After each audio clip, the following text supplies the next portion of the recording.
So, I don't know if it's just the way that I'm wired, or maybe it's how I was raised, or perhaps it's the result of experiences I've had in my life. But I've always felt strongly that if someone else or some other company was doing something well, it just didn't really make a lot of sense for me to do it the same way. Now, the result of that is that very early in my career, I was labeled as a disruptor. And 20 years ago, even 10 years ago, being labeled as a disruptor wasn't considered to be a good thing. It was simply a polite way for people to tell you that, well, you screwed up a lot more stuff than you got right. But fortunately, that was back in the day when we all still actually had to pay extra to get our orders from Amazon shipped to us in 2 days. Fortunately for people like me, a lot has changed since then. And I believe the most significant change that's taken place since then is the speed with which the world now operates. The pace at which technology evolves, communication occurs, and consumer behavior changes is mind-boggling. And we all understand and know that that pace is only going to get faster. That's why, over the last several years, the term disruptor has not only shed the negative connotations it had 10 and 20 years ago, but has been embraced and sought after as a characteristic that people look for in leaders. I've had the opportunity to experience that transformation firsthand, as companies who once ran as fast as they could from disruption reached out for my advice and direction on how they could become more disruptive.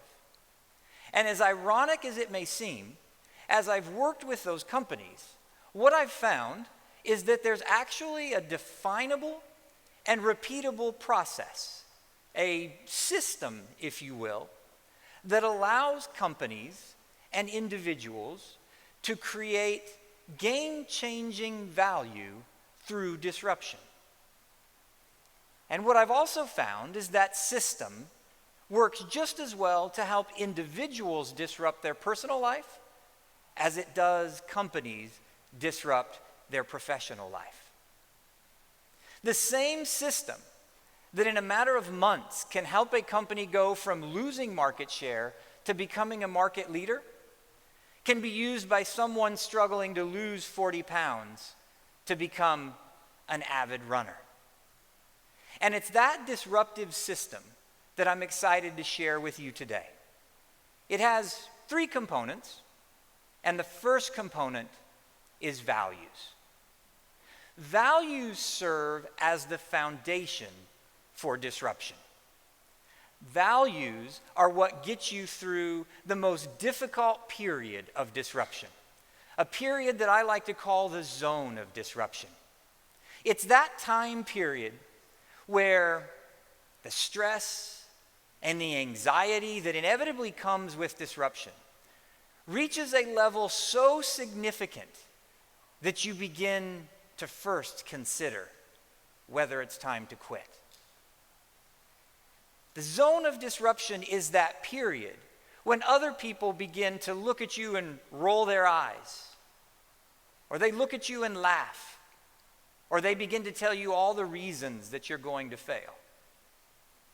The zone of disruption is that period of time when people who are on the precipice of life-changing disruption begin to lose faith, inspiration, and motivation.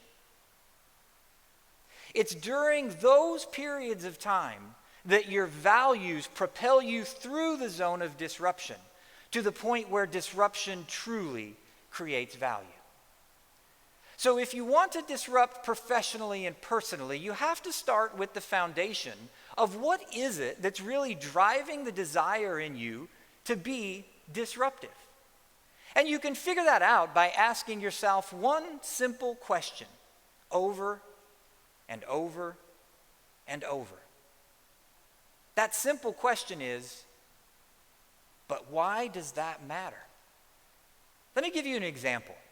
Let's say that you want to disrupt your personal life by losing that stubborn 40 pounds you've never been able to lose.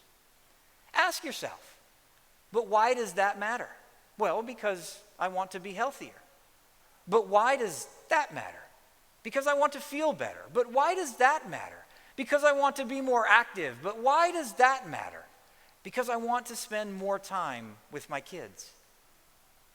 You get the point.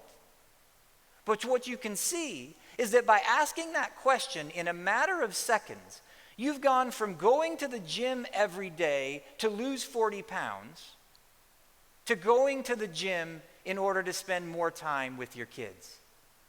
Now let me ask you, which of those two things do you think will serve as the greatest motivation to propel you through that zone of disruption when everything inside of you is saying it's time to quit, it's time to give up, it's time to stop the journey that you had started? It works exactly the same way in business. Yes, we all run businesses to make money, but why does that matter? Ask yourself that question and answer it over and over again, and you'll get closer and closer to the secret sauce that will ultimately drive your business to success. When you dig deeper into some of the most common names when we think of disruptors, Henry Ford, Jeff Bezos, Martin Luther King Jr., Elon Musk, Larry Page. When you dig deeper, what you begin to see is that there is a foundation of values in all disruptors that is much greater and much more significant than the organizations that they built. That's because when it comes to disruption, knowing what you value is always more valuable than what you know. The second component of disruption is vision. And vision for most of us is a bit counterintuitive because vision requires that we abandon something that we have been taught is a universal truth. That concept of we should always underpromise and overperform. Now, I understand the practical side of underpromising and overperforming. But I also understand that underpromising and overperforming has the unintended consequences of limiting our potential. Because what underpromising and overperforming does is it shifts our focus from dreaming about what our full potential may be and instead puts our focus squarely on figuring out not what's possible, but rather what's probable.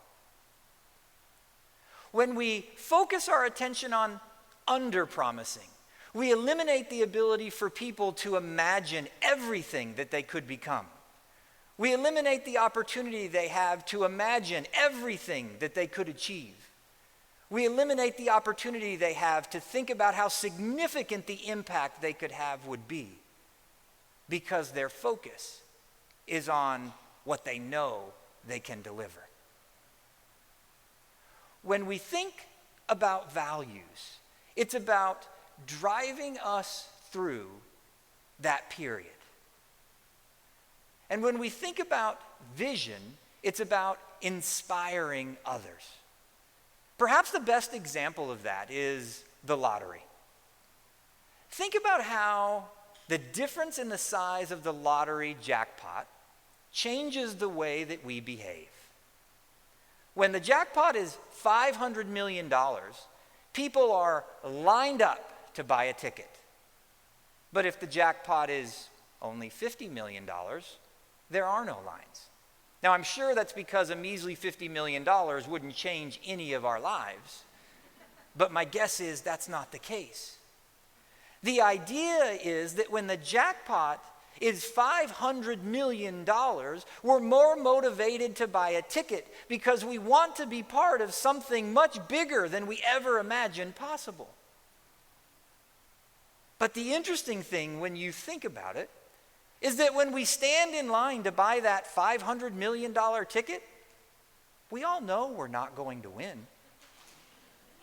We stand in line because we want to be part of something bigger than we ever imagined possible, knowing full well that there's only a 1 in 177,711,563 chance that we're going to win.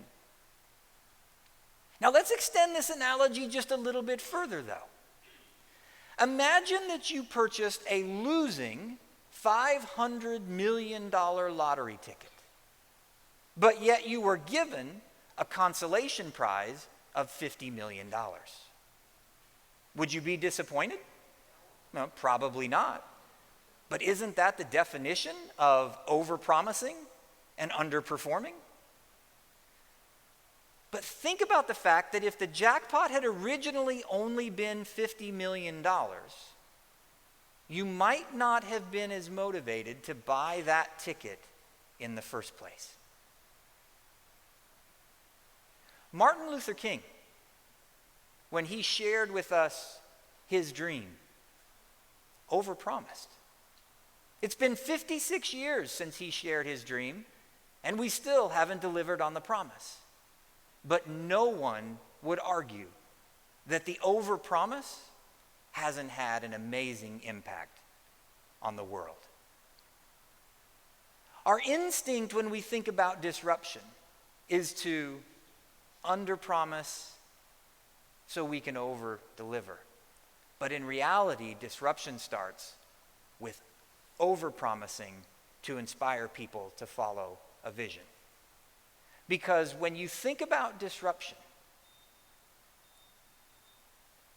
failing in pursuit of the impossible will always create more value than succeeding in pursuit of the inevitable. The third component of disruption is where the rubber meets the road. And if I'm honest with you, it's the one that I struggled with the most in my life. And the third component is velocity. Because when we craft these big visions and we have these big ideas of what it is we want to accomplish, it's very easy for us to attack the entire vision all at once. And for many years of my life, that was how I operated. I knew what my values were. I could cast a big vision. And I went after that vision whole scale. Exponential change is what I was after. But as I began to see time and time again it wasn't producing the results that I had hoped to produce, I had an amazing epiphany. It was that when we think about the difference between exponential and incremental, they're actually exactly the same thing. The only difference is the pace at which you achieve them. Because the reality is exponential change doesn't come from a single event. It comes from multiple events stacked on top of each other that happen quickly. Exponential change is simply the result of incremental changes at a high velocity. So the key when you're thinking about disrupting your life, losing that 40 pounds, or disrupting your business, turning around the fact that you're losing market share, is to identify all the things you could do, but focus just on one. And do it as fast as you can. And take the learnings from that single thing and apply it the next day to achieve another. And take the learnings from that thing and apply it the next day to achieve another.